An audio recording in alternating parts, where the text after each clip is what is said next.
जरा सोचिए, अगर आज असली दुनिया में आपके सामने एक जहरीला कोबरा आ जाए तो आपकी पहली प्रतिक्रिया क्या होगी? डर, चीख या भागना? अगर कोई आपको श्मशान की राख या किसी जानवर की खाल पहनने को कहे तो शायद आप घृणा से मुंह फेर लेंगे।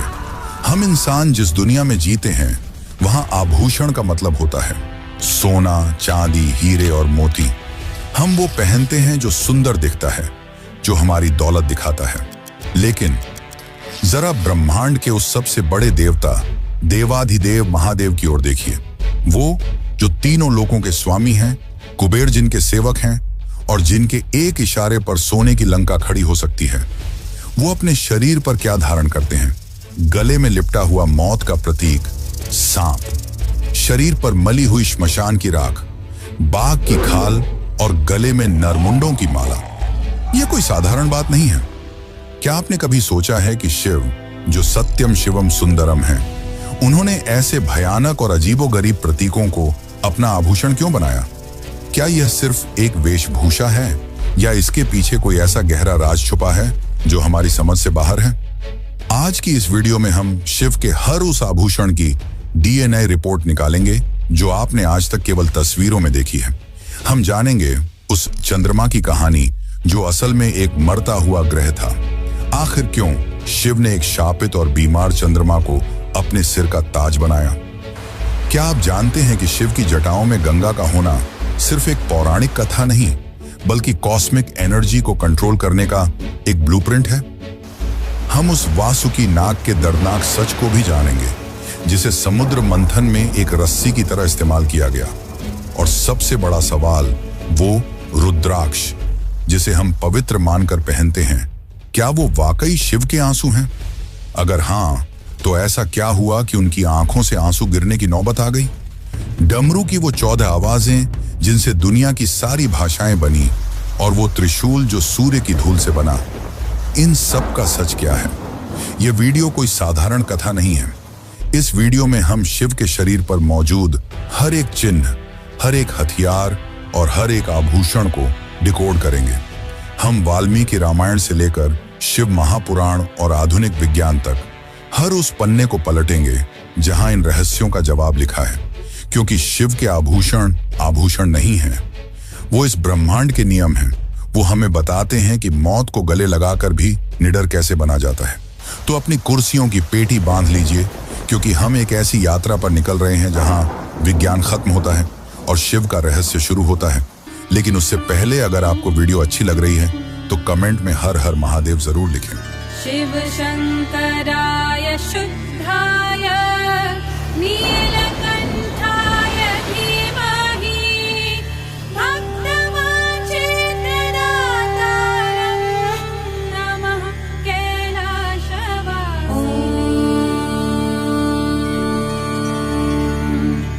नमः शिवाय।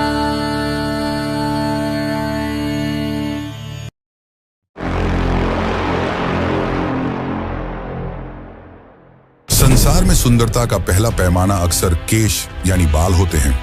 हम और आप अपने बालों को संवारते हैं, उनमें तेल लगाते हैं, उन्हें सुलझाते हैं ताकि हम सुंदर दिखें। लेकिन शिव तो बैरागी हैं। उन्हें बाहरी सुंदरता से कोई मोह नहीं है। जब कोई योगी अपनी साधना में इतना लीन हो जाता है कि उसे अपने शरीर की सुध ही नहीं रहती, तब उसके बाल आपस में उलझकर हवा और धूल से मिलकर जटा का रूप ले लेते हैं। शिव की ये जटाएं कोई फैशन नहीं, बल्कि उनकी अखंड तपस्या का प्रमाण है। संस्कृत में शिव का एक नाम कपर्दी भी है, जिसका अर्थ है जटाओं को धारण करने वाला। लेकिन सवाल यह है कि आखिर शिव अपनी जटाओं को क्यों बढ़ाते हैं? क्या यह सिर्फ एक सन्यासी का रूप है या इसके पीछे कोई गहरा रहस्य छिपा है?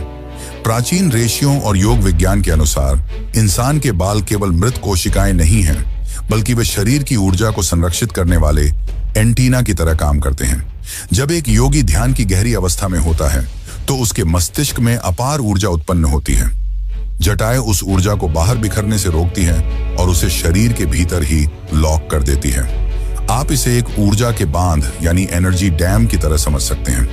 हिमालय की ठंडी हवाओं में जब शिव ध्यान करते हैं तो ये जटाएं ही उनका मुकुट बन जाती हैं। और यही वो मुकुट है जिसने इतिहास की सबसे बड़ी घटनाओं को संभाला है। सोचिए, अगर शिव की ये जटाएं इतनी विशाल और मजबूत न होती तो क्या वो आकाश से गिरती हुई उन्मुक्त गंगा के वेग को रोक पाती? क्या वो एक मरते हुए शापित चंद्रमा को अपने अंदर छिपा पाती? शिव की जटाजूट का रहस्य यही है, यह नियंत्रण का प्रतीक है। तो चलिए अब जरा पास से देखते हैं शिव की इन जटाओं के भीतर छिपे उस सबसे बड़े रहस्य को जिसने धरती को विनाश से बचाया, गंगा का अवतरण।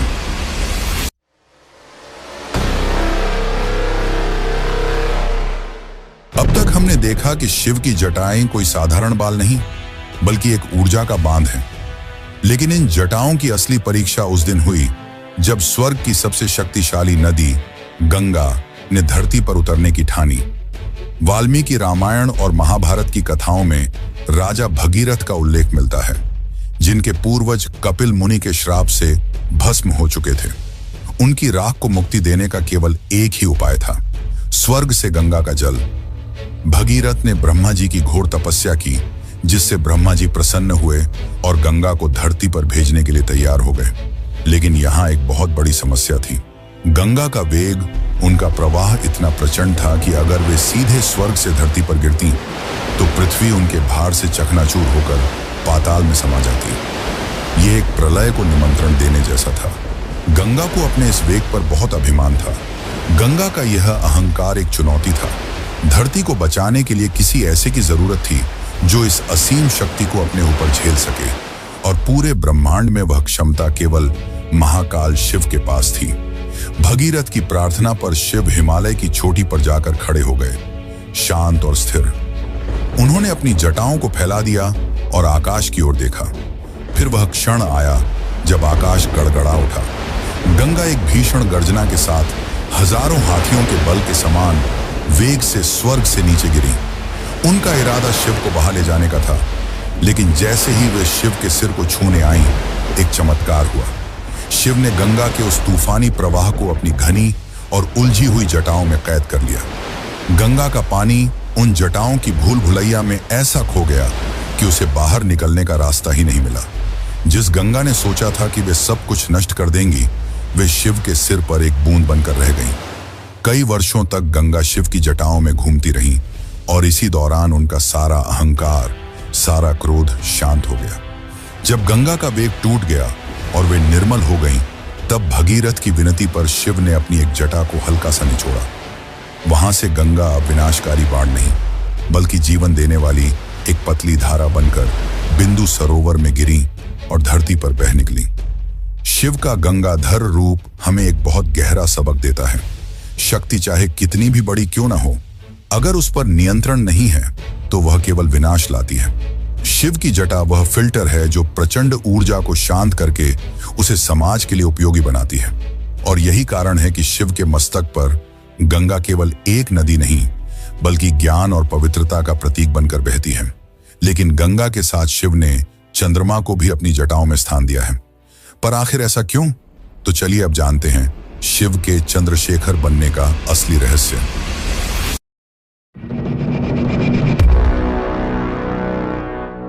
शिव की जटाओं में अगर गंगा का शोर है तो उनके मस्तक पर चंद्रमा की शीतलता भी है।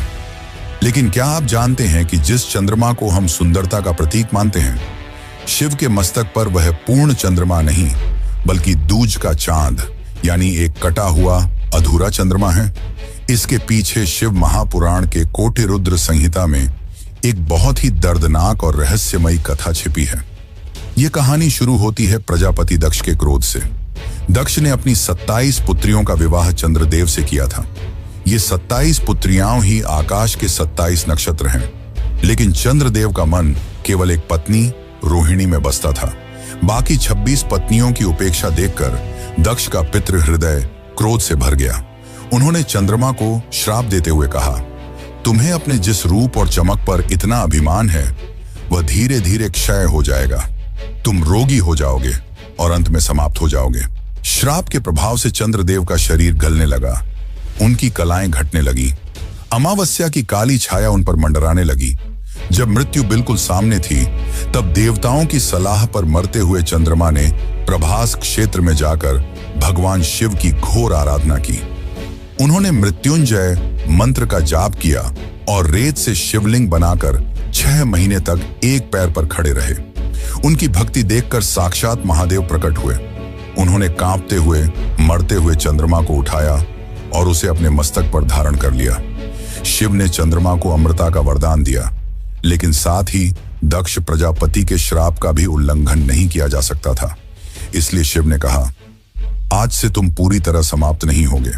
15 दिन तुम घटोगे, लेकिन अगले 15 दिन तुम फिर से बढ़ोगे और पूर्ण हो जाओगे।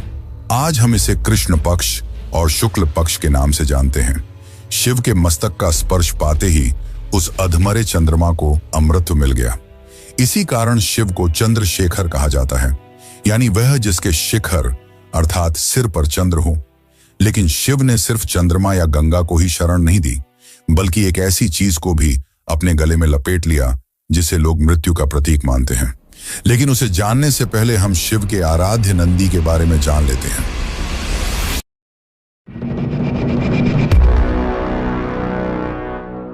क्या आपने कभी गौर किया है कि दुनिया का कोई भी शिवालय हो, चाहे वह गांव का छोटा सा मंदिर हो या विशाल केदारनाथ, आप महादेव के दर्शन तब तक नहीं कर सकते जब तक आप नंदी से होकर ना गुजरें। गर्भगृह के ठीक सामने अपनी नजरें जमाए बैठा यह बैल केवल पत्थर की मूर्ति नहीं है। इसके पीछे एक पिता की तड़प और एक पुत्र की अखंड तपस्या छिपी है। शिव महापुराण की शतरुद्र संहिता में एक अद्भुत कथा मिलती है। शिलाद मुनि जो ब्रह्मचारी थे, उन्हें भय था कि उनका वंश समाप्त हो जाएगा। उन्होंने एक ऐसी संतान चाही जो अयोनिज यानी जो गर्भ से न जन्मी हो और जिस पर मृत्यु का कोई वश न हो।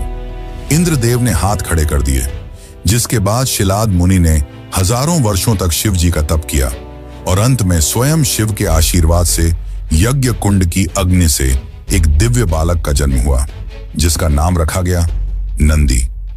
लेकिन कहानी यहां खत्म नहीं होती। नंदी जानते थे कि वह साधारण नहीं है। उन्होंने बचपन में ही निश्चय कर लिया कि वह नश्वर संसार में नहीं, बल्कि शाश्वत शिव के चरणों में रहेंगे।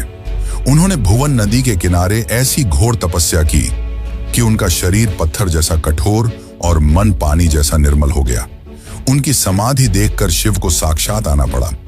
शिव ने नंदी को गले लगाया और उन्हें वह स्थान दिया जो देवताओं को भी दुर्लभ है। शिव ने कहा, नंदी, तुम केवल मेरे वाहन नहीं, तुम मेरे गण अध्यक्ष हो। तुम मेरे परिवार के मुखिया हो। जहां मैं हूं वहां तुम हो। तुम्हारी अनुमति के बिना कोई भी, यहां तक कि काल भी मेरे पास नहीं आ सकता। उस दिन से नंदी शिव के परम द्वारपाल बन गए। नंदी का संस्कृत में अर्थ ही होता है आनंद देने वाला। यही कारण है कि हर मंदिर में नंदी की स्थापना ठीक शिवलिंग के सामने एक सीधी रेखा में होती है।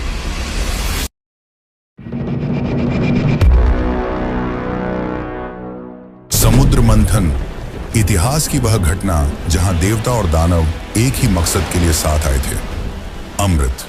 हर कोई अमर होना चाहता था, हर कोई उस कलश को पाना चाहता था। लेकिन जैसे ही मंदराचल पर्वत घूमा और वासुकी नाक खींचे, समुद्र की गहराइयों से अमृत नहीं, बल्कि दुनिया का सबसे विनाशकारी झर हलाहल बाहर आया। यह विष इतना भयानक था कि इसकी लपटों से ही देवता और दानव मूर्छित होने लगे। दिशाएं जलने लगीं। न विष्णु न ब्रह्मा, कोई भी उस विष की ताप को सहन कर सके। तब देवता और दानव भागते हुए शिव की शरण में पहुंचे और त्राहिमाम करने लगे। शिव ने अपनी आंखें खोली और संसार को बचाने के लिए उन्होंने एक ऐसा कदम उठाया जो करने की हिम्मत किसी में नहीं थी। शिव ने विष का प्याला उठाया और उसे पीने लगे। लेकिन विष काफी प्रभावशाली था, जिससे बचाने के लिए माता पार्वती ने अपने हाथों से उस विष को शिव के गले में ही रोक दिया। लेकिन उस विष का प्रभाव इतना तीव्र था कि शिव का वह हिस्सा जहां विष रुका था हमेशा के लिए नीला पड़ गया। उस दिन से महादेव का नाम नीलकंठ पड़ गया। लेकिन समुद्र मंथन की कहानी यहीं समाप्त नहीं होती, बल्कि अब वह कहानी शुरू होती है जो शिव के सबसे डरावने आभूषण सांप से जुड़ी है। दरअसल शिव को हम आशुतोष कहते हैं, यानी वह जो बहुत जल्दी प्रसन्न हो जाते हैं। लेकिन उनका श्रृंगार देखकर बड़े बड़े शूरवीरों का भी पसीना छूट जाए। जरा सोचिए, दुनिया का हर राजा अपने गले में हीरे मोतियों का हार पहनता है, लेकिन राजाओं के राजा महादेव अपने गले में साक्षात मौत को लपेट कर रखते हैं, एक फन फैलाया हुआ विषधर कोबरा। यह दृश्य जितना भयानक है उतना ही शांत भी। लेकिन शिव के गले में लिपटा यह सांप कोई साधारण जीव नहीं, बल्कि नागराज वासुकी हैं। वही वासुकी जिनका जिक्र हमने समुद्र मंथन की कहानी में सुना था। जब देवता और दानव अमृत पाने के लिए समुद्र को मथ रहे थे तो मंदराचल पर्वत को मथानी और वासुकी नाग को रस्सी बनाया गया था। कल्पना कीजिए उस दर्द की, एक तरफ देवता खींच रहे थे, दूसरी तरफ दानव। वासुकी का शरीर पर्वत की चट्टानों से रगड़ खाकर लहूलुहान हो गया था। उनका दम घुट रहा था, लेकिन सृष्टि के कल्याण के लिए उन्होंने उफ तक नहीं की। जब मंथन समाप्त हुआ तो वासुकी अधमरे हो चुके थे और भयभीत भी थे, क्योंकि गरुड़, जो कि विष्णु जी का वाहन है, सांपों के शत्रु हैं। वासुकी को डर था कि कहीं गरुड़ उन्हें खा न जाए। तब शिव ने उनकी भक्ति और त्याग को देखा। महादेव ने कहा, वासुकी, तुमने संसार के लिए विष और पीड़ा सही है। आज से तुम मेरे गले का आभूषण बनोगे।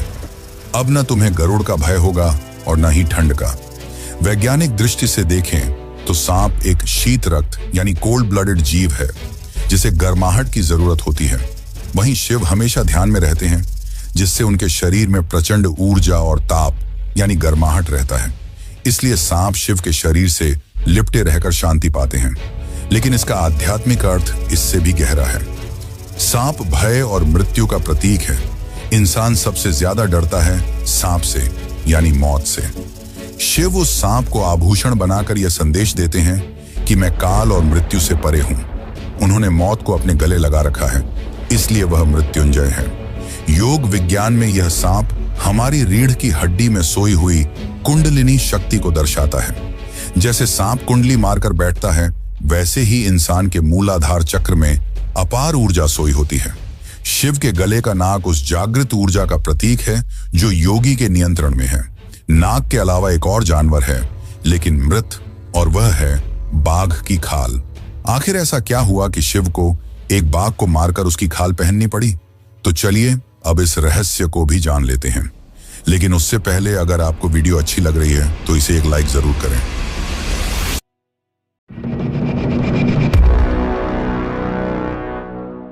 देवताओं की सभा में अगर आप नजर डालें तो सभी रेशमी वस्त्रों और स्वर्ण आभूषणों से लदे होते हैं। लेकिन कैलाश पर बैठे महादेव को देखिए, उनके शरीर पर ना कोई रेशम है, ना कोई जरी का काम। वे लपेटते हैं तो सिर्फ एक जानवर की खाल, बाघ की खाल। एक सन्यासी जो अहिंसा का पालन करता है, वह एक मरे हुए जानवर की खाल क्यों पहनता है? क्या शिव शिकारी हैं? नहीं, शिव शिकारी नहीं, बल्कि अहंकार के संहारक हैं। इस विचित्र वस्त्र के पीछे की कहानी हमें ले जाती है दारुकावन नाम के एक प्राचीन और घने जंगल में। वहां कुछ ऐसे शक्तिशाली आर्षि रहते थे जिन्हें अपने ज्ञान और कर्मकांडों पर घोर अहंकार हो गया था। उन्हें लगता था कि वे अपने यज्ञों से देवताओं को भी झुका सकते हैं। उनके अंदर से सच्ची भक्ति गायब हो चुकी थी।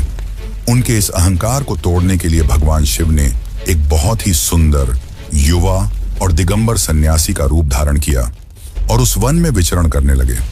उनके इस अद्भुत और दिव्य तेज को देखकर ऋषियों की पत्नियां अपनी सुध बुध खो बैठीं और उनके पीछे चलने लगीं। जब ऋषियों ने यह देखा तो उनका ईर्ष्या और क्रोध 7वें आसमान पर पहुंच गया। उन्हें लगा कि यह कोई साधारण ढोंगी है जो उनकी तपस्या भंग करने आया है। क्रोध में अंधे होकर उन ऋषियों ने अपनी सारी तपस्या की शक्ति लगा दी और एक भयानक अभिचार यज्ञ यानी काला जादू जैसा यज्ञ शुरू किया।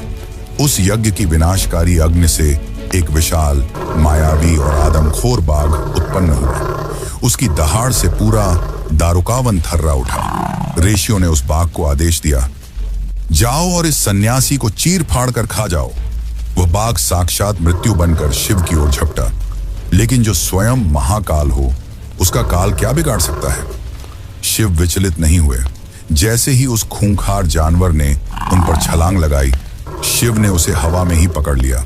शिव ने किसी अस्त्र शस्त्र का प्रयोग नहीं किया, बल्कि अपने नाखूनों के एक ही वार से उस मायावी बाघ का अंत कर दिया। और फिर जो हुआ, उसने शिव के स्वरूप को हमेशा के लिए बदल दिया। शिव ने उस मृत बाघ की खाल को उतारा और उसे अपने वस्त्र के रूप में धारण कर लिया। यह केवल एक जीत नहीं थी, यह एक ब्रह्मांडीय संदेश था। बाघ प्रतीक है अदम्य शक्ति, हिंसा, अहंकार और इंसान के अंदर छिपी पाशविक प्रवृत्तियों का। शिव द्वारा उसकी खाल पहनना यह दर्शाता है कि एक सच्चा योगी वही है जिसने अपने अंदर के जानवर को मार दिया हो, जिसने अपने काम, क्रोध और अहंकार को जीतकर उसे अपने पैरों तले दबा लिया हो। शिव उस खाल पर बैठते हैं यह बताने के लिए कि वे प्रकृति की हर उग्र शक्ति के स्वामी हैं। लेकिन क्या आपको पता है कि प्रकृति और जगत के स्वामी भी कभी रोए थे? और यही हमें ले जाता है अगले आभूषण की ओर, जो है रुद्राक्ष।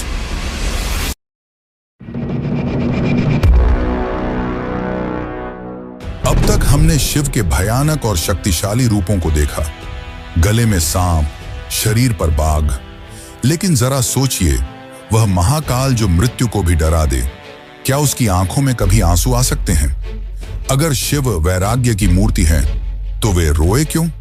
रुद्राक्ष का रहस्य इसी विरोधाभास में छिपा है। यह केवल एक माला नहीं है, यह शिव की उस करुणा का ठोस रूप है जो पत्थर बनकर जम गई है। संस्कृत में रुद्राक्ष शब्द का अर्थ ही इसकी उत्पत्ति की कहानी बयां करता है। यह दो शब्दों से मिलकर बना है, रुद्र यानी शिव और अक्ष यानी आंसू। शिव महापुराण की एक कथा के अनुसार जब त्रिपुरासुर नामक राक्षस का आतंक तीनों लोकों में फैल गया तो देवताओं ने शिव से मदद मांगी। शिव ने अपनी आंखें बंद की और अघोर अस्त्र का संधान करने के लिए हजारों वर्षों तक ध्यान में लीन रहे। जब उन्होंने अंततः अपनी आंखें खोली तो संसार के दुख और पीड़ा को देखकर उनका हृदय द्रवित हो गया। उनकी कमल जैसी आंखों से कुछ गर्म बूंदें यानी उनके आंसू धरती पर गिरे। कहते हैं कि धरती मां उन आंसुओं के ताप को सह नहीं पाई और जहां जहां वे बूंदें गिरी वहां से एक विशेष प्रकार के वृक्ष उग आए। उन्हीं वृक्षों के फलों की गुठलियों को आज हम रुद्राक्ष कहते हैं। लेकिन चलिए अब जरा कथाओं से निकलकर विज्ञान की दुनिया में चलते हैं। क्या रुद्राक्ष वाकई कोई चमत्कार है या प्रकृति का एक विज्ञान? जीव विज्ञान की भाषा में इस वृक्ष को एलियोकार्पस गैनेट्रस कहा जाता है। यह मुख्य रूप से हिमालय की तलहटी, नेपाल और इंडोनेशिया के जंगलों में पाया जाता है। जब यह फल पेड़ पर होता है तो यह चमकीले नीले रंग का होता है, जिसे ब्लूबेरी बीड्स भी कहते हैं। सूखने पर इसका गूदा हट जाता है और अंदर से वह खुरदरी मुखी वाली गुठली निकलती है जिसे हम पहनते हैं। अब सवाल यह है, क्या रुद्राक्ष पहनने से सच में ब्लड प्रेशर कम होता है या मन शांत होता है, या यह सिर्फ एक प्लेसिबो इफेक्ट यानी मानसिक वहम है? यहां विज्ञान और आस्था एक दिलचस्प मोड़ पर मिलते हैं। आधुनिक वैज्ञानिक शोध यह दावा करते हैं कि रुद्राक्ष के दानों में अद्भुत इलेक्ट्रोमैग्नेटिक गुण होते हैं। यह एक कैपेसिटर की तरह काम करता है जो बायो इलेक्ट्रिक ऊर्जा को स्टोर कर सकता है। जब यह हमारे दिल के पास की त्वचा को छूता है तो यह शरीर के विद्युत प्रवाह को स्थिर करने में मदद करता है। तो चाहे आप इसे शिव का आंसू मानकर पहने या एक औषधीय बीज मानकर, रुद्राक्ष एकमात्र ऐसा आभूषण है जो शरीर को सजाता नहीं बल्कि उसे बचाता है। यह शिव का वह रूप है जो कहता है, मैं संहारक हूं लेकिन मैं रक्षक भी हूं।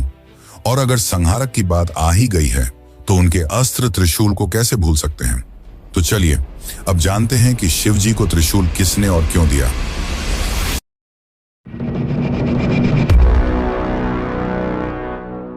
रुद्राक्ष शिव की करुणा है तो त्रिशूल उनका अधिकार और दंड है।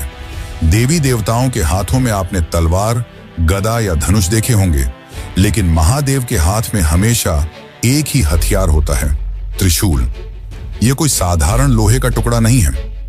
इसके निर्माण की कहानी ब्रह्मांड की सबसे बड़ी खगोलीय घटना से जुड़ी है। विष्णु पुराण और मार्कंडेय पुराण में एक बेहद रोचक प्रसंग आता है।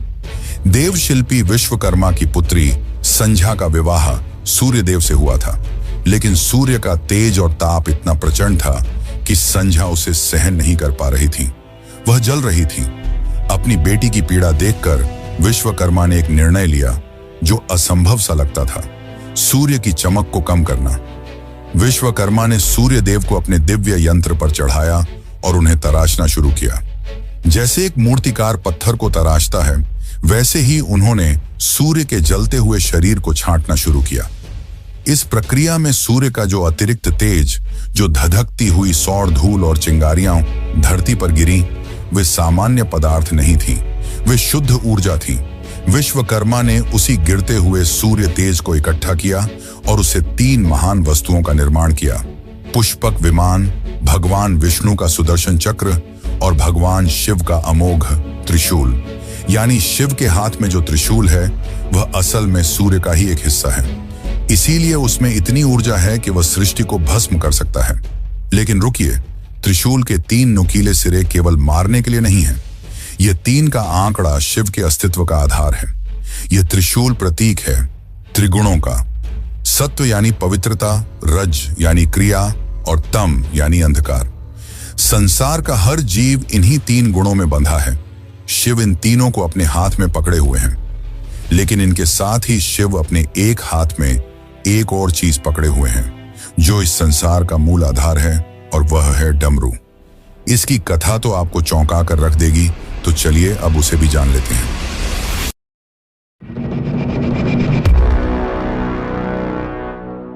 त्रिशूल अगर शक्ति और संहार का प्रतीक है, तो डमरू वह ध्वनि है जिससे इस ब्रह्मांड का जन्म हुआ। शिव के हाथों में डमरू केवल एक वाद्य यंत्र नहीं, बल्कि सृजन की पहली धड़कन है। जब हम शिव के नटराज स्वरूप को देखते हैं, ब्रह्मांडीय नर्तक जो अग्नि के घेरे में नृत्य कर रहे हैं, तो उनके एक हाथ में अग्नि है जो विनाश करती है, लेकिन दूसरे हाथ में डमरू है जो निर्माण करता है। यह संतुलन ही संसार का आधार है। आधुनिक विज्ञान कहता है कि ब्रह्मांड की शुरुआत एक महाविस्फोट यानी बिग बैंग से हुई, लेकिन हमारे ऋषि मुनियों ने हजारों साल पहले ही कह दिया था, नाद ब्रह्म, यानी ब्रह्म और कुछ नहीं बल्कि एक ध्वनि है, और वह ध्वनि डमरू से निकली थी। इस छोटे से डमरू के भीतर संस्कृत भाषा और ज्ञान का पूरा विज्ञान छिपा है। एक बहुत प्रसिद्ध कथा है महर्षि पाणिनि की। जब वे व्याकरण की रचना कर रहे थे, तो उन्हें शब्दों को बांधने का कोई सूत्र नहीं मिल रहा था। तब उन्होंने शिव की घोर तपस्या की। प्रसन्न होकर शिव ने अपना डमरू उठाया और उसे 14 बार बजाया। डमरू की उन 14 ध्वनियों से अयून, रिलरिक, एओंग जैसे सूत्र निकले, जिन्हें महेश्वर सूत्र कहा जाता है। इन्हीं 14 आवाजों से दुनिया की सबसे वैज्ञानिक भाषा संस्कृत के व्याकरण का जन्म हुआ। यानी आज हम जो कुछ भी बोलते या लिखते हैं, उसका मूल स्रोत उस डमरू की थाप में है। जब शिव डमरू बजाते हैं तो वह तांडव करते हैं। यह तांडव केवल विनाश का नहीं बल्कि लय का है। जैसे हमारे दिल की धड़कन एक रिदम में चलती है, वैसे ही ब्रह्मांड के अणुओं और परमाणुओं का कंपन भी डमरू की ताल पर हो रहा है। जब डमरू बजता है तो सृष्टि का विस्तार होता है, और जब वह रुकता है तो प्रलय होता है। डमरू की डम डम आवाज ही वह कॉस्मिक बीट है जिस पर पूरी गैलेक्सी नाच रही है। लेकिन मित्रों, जैसा कि मैंने शुरू में बताया था कि शिव जगत के स्वामी होते हुए भी भयावह आभूषण धारण करते हैं, जिसमें नाग और बाघ की खाल के बारे में तो हमने जान लिया, लेकिन अब जानते हैं अघोर और रौद्र रूप के बारे में। भस्म की सच्चाई, नरमुंडों की माला और तीसरी आंख।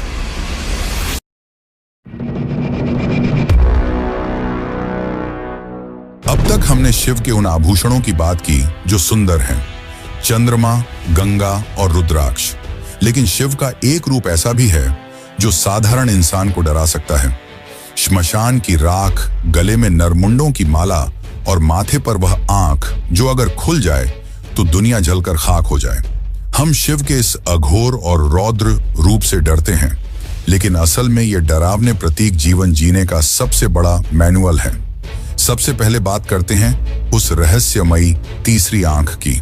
हम सबके पास 2 आंखें हैं जो बाहर की दुनिया देखती हैं, लेकिन शिव की तीसरी आंख भीतर देखती है।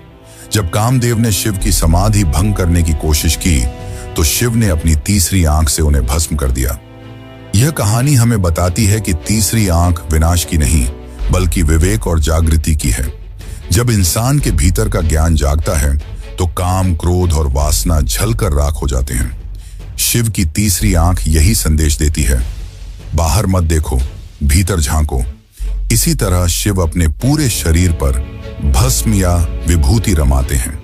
राजा महाराजा इत्र और चंदन लगाते हैं, लेकिन महाकाल चिता की राख क्यों लगाते हैं? क्योंकि राख इस दुनिया का अंतिम सत्य है। चाहे लकड़ी हो, सोना हो या हमारा शरीर, अंत में सब जलकर राख ही बनना है। शिव उस राख को पहनकर हमें याद दिलाते हैं कि जिस शरीर और सुंदरता पर तुम्हें इतना घमंड है वह नश्वर है। भस्म वैराग्य का प्रतीक है। यह अहंकार के जलने के बाद बची हुई शुद्धता है। जब एक अघोरी भस्म लगाता है तो वह मौत को चुनौती नहीं देता, बल्कि उसे स्वीकार कर लेता है। और फिर आती है वह मुंडमाला, यानी नर मुंडों की माला।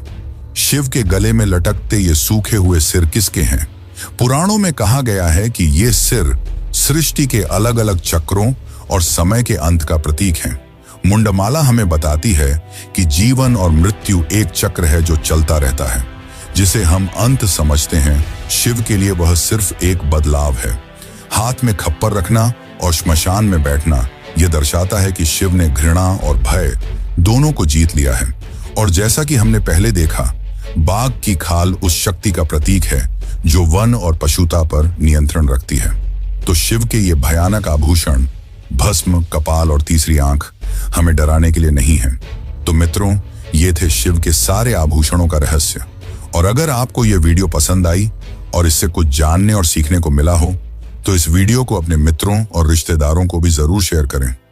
बाकी इस वीडियो को अंत तक देखने के लिए आपका धन्यवाद।